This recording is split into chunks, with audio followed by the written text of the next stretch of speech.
And welcome back. Well, if you've ever had ringing in your ears, you know how irritating it can be, but that problem can be the sign of something more serious. Yeah, Dr. Mothen Kandula and Gwen Kandula are here from an advanced ear, nose, and throat specialist with more. I knew I'd have to say this word.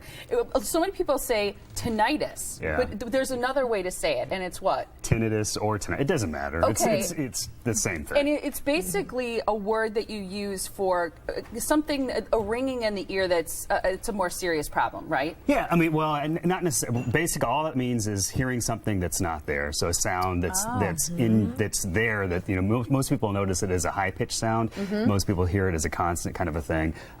Some people have kind of more of a low roaring sound. It can be anything that you're perceiving that's just not there. Well, and Tiffany, I asked you during the commercial break, is it normal to hear a little bit? Because we both said sometimes we have ringing in our ears. Yes, as long as it's not telling you to do something, it's normal. No, but basically, no. But everybody exactly eat the lobster. No, but basically, it's normal. Everybody has it to some extent. It's usually short bursts, and that's not a big deal. That's kind of your brain and your inner ears rewiring themselves. That's not a problem. Basically. Okay, so a little bit is normal for people to experience. Yeah, so the kind we're really talking about today is the kind of sounds that people are having that are constant, that are bothering them, and that they're not quite sure what to do about.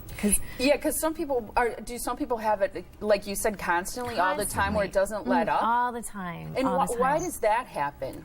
It's kind of a phenomenon, actually, that they call in our literature, but the main reason it happens typically is because they have some hearing loss.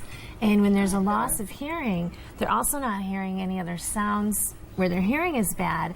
And this ringing sound is typically about the same pitch or the same frequency that the hearing loss is. So there's these different things going on, and the brain then perceives it as being the sound, whether it be crickets, whether it be roaring, whether it be their heartbeat. It's the brain kind of tries to fill in the gaps. There's a gap in hearing, and the brain wants to hear something in those frequencies. Wow. So the reason why it's most commonly in the high-pitched sound is that's where most people have the early onsets of hearing losses in the higher-pitched sounds, and so that's where usually most folks will get that high constant hum or sort of tone. Okay. Oftentimes we hear things about, listening to music too loud, or a vacuum cleaner can be too loud. Do those lifestyle things play a role in having the ringing? Because I would imagine people who work in construction have more ringing than others. Well, is absolutely. that true? No question about it. I mean, if you go to a rock concert and you're not using hearing protection, you walk out and your ear's going to be ringing for that day, a couple days, depending on who you're seeing. But yeah, so that's a sign that your ears and your brain are not happy with you, basically. So if you're doing yard work, if you're at a concert, if you're doing anything and you get ringing that's there on the back end of that, that's a sign that that's too loud for you, and you need to the other thing that happens is when you're doing things like that, you're probably causing some hearing loss, and people can get a temporary hearing loss and it'll slowly recover, but as you do that more and more, it recovers less and less, and that's how hearing loss can really begin, from noise exposure. And I would think that this ringing, especially if it's constant, can really affect somebody's quality of life. Absolutely. Do you see that? What do people say or mention as it relates to that? They can never get away from it. They never get a break from it. It's there, when they wake up in the morning, it's there all day, it's there when they try to go to bed at night. So that's what we're trying to let people know. There's some solutions that can help with that. Even though there's not a cure, we can't get rid of the ringing, we can give them a break from hearing those sounds.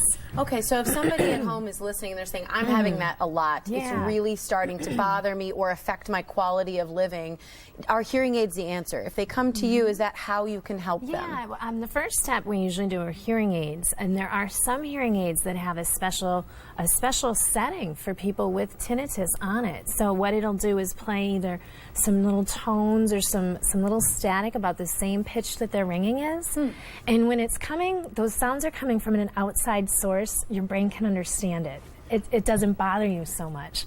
And they can just feel like they don't hear their own sounds, and they can just relax. Are there effective ways to test for ringing in the ears? Is it something you can pick up somehow in a diagnostic sense? Not Not specifically. I mean, we do a hearing test, which shows us the frequencies that somebody's not hearing, and almost always those frequencies are going to match up with where the ringing is. Okay. We can mask that ringing, so basically we can do a masker to try to cancel out those frequencies, and then kind of test to see if that's working, is it not working, that kind of thing.